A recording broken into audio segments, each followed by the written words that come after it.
का ऑप्शनल में जो फर्स्ट क्वेश्चन है वो है describe the flow of energy in ecosystem में एनर्जी का फ्लो बताना है। अब जो एनर्जी का फ्लो होता है इकोसिस्टम में वो क्या होती है, सन से एनर्जी आती है, सनलाइट प्रोड्यूसर के पास जाएगी, प्रोड्यूसर हार्बिवोरस के पास, हार्बिवोरस से कार्निवोरस के पास, कार्निवोरस से ये एनर्जी कहाँ जाएगी, ऑमनिवोरस के पास जाती है। सनलाइट प्रोड्यूसर के पास जाएगी, हार्बिवोरस के पास, कार्निवोरस के पास और ऑमनिवोरस के पास। हार्बिवोरस वो होते हैं जो खाली ग्रीन प्लांट को खाते हैं, कार्निवोरस वो होते हैं जो ग्रीन प्लांट को खाते हैं, और ऑमनिवोरस का मतलब क्या होता है, जो वेजिटेबल भी खा सकता है और ये कहते हैं मांस वगैरह, एग वगैरह सब कुछ खा सकता है। अब इसके बाद हमें ये भी पता है कि जो एनर्जी होती है ना तो उसको बनाया जा सकता है ना डिस्ट्रॉय किया जा सकता है, ना तो क्रिएट किया जा सकता है ना डिस्ट्रॉय किया जा सकता है, बस एक फॉर्म से दूसरी फॉर्म में चेंज किया जा सकता है। ठीक है। अब दूसरा क्या है, जब सन से हमारे पास एनर्जी आती है तो ऐसा नहीं होता वो 100 की 100% एनर्जी आ जाएगी, थोड़ी एनर्जी क्या हो जाती है, लॉस हो जाती है। Energy can not be created और destroyed, it can be change one form to another form, ये चेंज हो सकती है। सेकंड क्या है, जो एनर्जी होती है ट्रांसफर नेवर बी 100% एफिशिएंसी उसकी नहीं होती।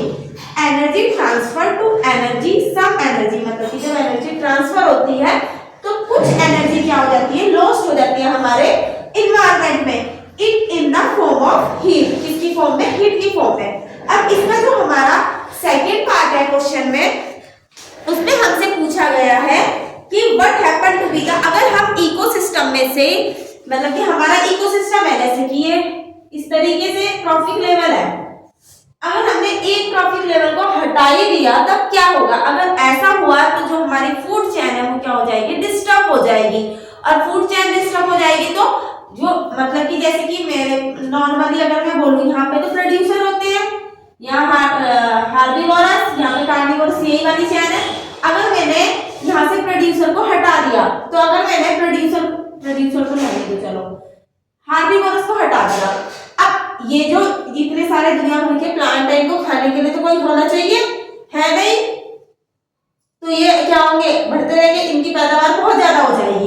अब कार्निवोरस क्या हो जाएगा, वो बेचारा तो भूखा मर जाएगा, उसको तो यही चाहिए और ये है नहीं, इसलिए, और ये वाले ट्रॉफिक लेवल की संख्या क्या हो जाएगी, घट जाएगी, एक समय ऐसा आएगा कि ये क्या हो जाएगा, मर ही जाएगा, तो इकोसिस्टम क्या हो जाएगा हमारा, डिस्टर्ब हो जाएगा। In the population of organism in a previous trophic level, यानी कि ये वाला जो ट्रॉफिक लेवल है इंक्रीज होगा, because they are not being eaten by the next trophic level, इसका प्रोडक्शन इंक्रीज होगा क्योंकि ये दूसरे वाले जो इससे ऊपर वाला ट्रॉफिक लेवल है इस पे ये खा ही नहीं जा रहे क्योंकि वो है ही नहीं, इसलिए। सेकंड क्या है, जो ऑर्गेनिज्म नेक्स्ट, अब इससे जो नेक्स्ट ट्रॉफिक लेवल में ऑर्गेनिज्म है will not be able to get a food, उसको तो फूड ही नहीं मिलेगा। अब जब उसको फूड नहीं मिलेगा तो फूड की एक्सेस में जो हमारा फर्स्ट ट्रॉफिक लेवल है they will be a migrate, ये क्या करेंगे, अब फूड नहीं मिलेगा तो ये एक जगह से दूसरी जगह जाएंगे, माइग्रेट करेंगे, and some to be the another ecosystem will be a die, तो ये वाला इकोसिस्टम क्या हो जाएगा, डाई हो जाएगा। एंड और अगर हम पूरा का पूरा मेन रिजल्ट देखें तो जो हमारा इकोसिस्टम है इनबैलेंस हो जाएगा, इससे जो हमारी फूड चेन है वो भी क्या हो जाएगी, डिस्टर्ब हो जाएगी। अब इसके बाद जो हमारा क्वेश्चन नंबर 24 है, उस 24 क्वेश्चन के अंदर है कि हमारे पास कोई एक्स सब्सटेंस है used to be the white wash, जिसका यूज व्हाइट वॉश में किया जाता है। Write the name and formula, इसका नेम और फॉर्मूला बताना है और इसकी इक्वेशन लिखनी है। अब जो हमारा व्हाइट वॉश में यूज होता है वो क्या होता है, हमारा कैल्शियम ऑक्साइड होता है, ये एक्स का नाम हो गया कैल्शियम ऑक्साइड। अब इसकी रिएक्शन करनी है वाटर के साथ, जब हम इसकी रिएक्शन वाटर के साथ करते हैं तो कैल्शियम हाइड्रोक्साइड बनता है और हीट निकलती है, मतलब कि ये क्या होती है, एक्सोथर्मिक रिएक्शन होती है। अब इसके पार्ट जो सेकंड पार्ट है इसका, इसमें बताना है what means of the exothermic और एंडोथर्मिक रिएक्शन कौन सी होती है। एक्सोथर्मिक रिएक्शन वो रिएक्शन होती है जिसमें से हीट क्या होती है, रिलीज होती है, उन्हें क्या कहा जाता है, एक्सोथर्मिक रिएक्शन कहा जाता है, जैसे कि लाइम वाटर वाली रिएक्शन। और एंडोथर्मिक रिएक्शन वो रिएक्शन होती है जिसमें क्या होती है, हीट अब्सॉर्ब होती है, मतलब कि जो डीकंपोजिशन वाली रिएक्शन होती है, एक कॉम्बिनेशन रिएक्शन होती है और एक डीकंपोजिशन रिएक्शन होती है। जो हमारी कॉम्बिनेशन रिएक्शन होती है, जब हम क्या करते हैं, दो या दो से ज्यादा रिएक्टेंट को आपस में मिला के सिंगल प्रोडक्ट बनाते हैं, तो ये वाली रिएक्शन मोस्टली क्या होती है, एक्सोथर्मिक रिएक्शन होती है। जैसे कि जो हमारा डीकम्पोजिशन रिएक्शन होती है, मतलब कि डीकम्पोजर जो होते हैं, जो क्या करते हैं, हमारे मैन्योर बनाने का काम करते हैं, जो भी छिलके वगैरह होते हैं हम मिट्टी में डाल देते हैं, कुछ समय बाद वो मिट्टी जैसे ही हो जाते हैं, मैन्योर का काम करते हैं, वो एक्सोथर्मिक रिएक्शन होती है। अब एक्सोथर्मिक रिएक्शन का मतलब क्या होता है, जब एक सिंगल प्रोडक्ट रिएक्टेंट से दो या दो से ज्यादा प्रोडक्ट बने, तो ये एंडोथर्मिक रिएक्शन होती है, जिसमें क्या होती है, हमें एनर्जी देनी पड़ती है। जो डीकम्पोजिशन रिएक्शन होती है वो एंडोथर्मिक के एग्जांपल होती है, और कॉम्बिनेशन वाली एक्सोथर्मिक की। अब इसके बाद जो हमारा नेक्स्ट क्वेश्चन है, क्वेश्चन नंबर 25, उसमें 4 रिएक्शन दी गई है, उनके बारे में बताना है।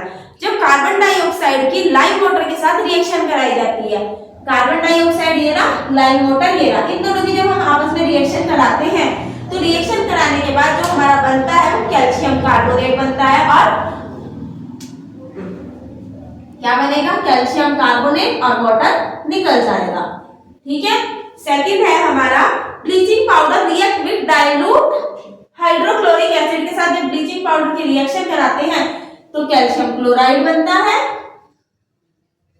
क्लोरीन गैस निकलती है, और कौन सी गैस निकलेगी साथ में, कैल्शियम क्लोराइड, क्लोरीन गैस और हाइड्रोजन गैस। ठीक है। इसके बाद जो थर्ड है वो है जब हम इथेनॉल की रिएक्शन सोडियम मेटल के साथ कराते हैं, तो सोडियम एसीटेट बनता है और हाइड्रोजन गैस निकलती है, CH3 CH2ONA, और हाइड्रोजन गैस क्या हो जाएगी, निकलेगी। यहाँ पे 2 मॉलिक्यूल ले लेंगे दोनों के, तो बराबर। हमारा फोर्थ रिएक्शन है ethanoic acid react with ethanol. जब इथेनोइक एसिड इथेनॉल के साथ रिएक्ट करता है, ये दोनों जो आपस में रिएक्ट करते हैं, डाइल्यूट सल्फ्यूरिक एसिड की प्रेजेंस में ये वाली रिएक्शन होती है, और जो ये डाइल्यूट सल्फ्यूरिक एसिड की प्रेजेंस में होती है, तो इसे क्या बोलते हैं, ये क्या होती है, एसिड कैटलिस्ट की प्रेजेंस में होती है। अब इसमें क्या होता है, हमारा एक तो ईस्टर बनता है, और दूसरा क्या होती है, हाइड्रोजन गैस रिमूव होती है। अब ये ना, और ये CH3COO CH2 और CH3, ये हो गया ये वाला, और वाटर, सॉरी, और वाटर क्या होता है इसमें से रिमूव, हाइड्रोजन गैस नहीं, वाटर रिमूव होता है। ठीक है।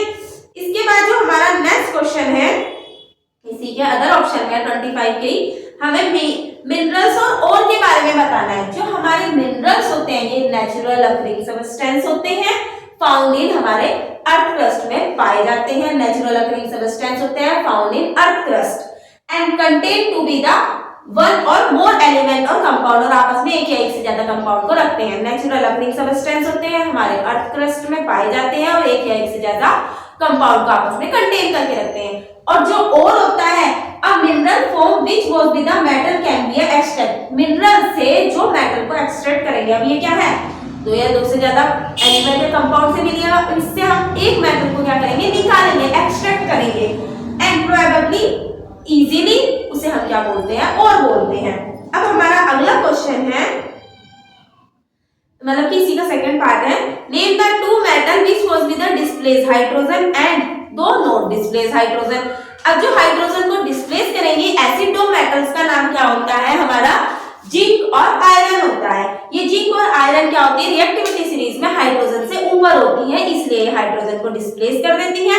और जो डिस्प्लेस नहीं करती है उसके अंदर हमारा कॉपर और सिल्वर आता है, क्योंकि ये रिएक्टिविटी सीरीज में हाइड्रोजन से क्या होती है, थोड़ा नीचे होती है, तो ये हाइड्रोजन गैस को रिलीज नहीं कर पाती है। अब इसके बाद जो क्वेश्चन नंबर हमारा 26 है,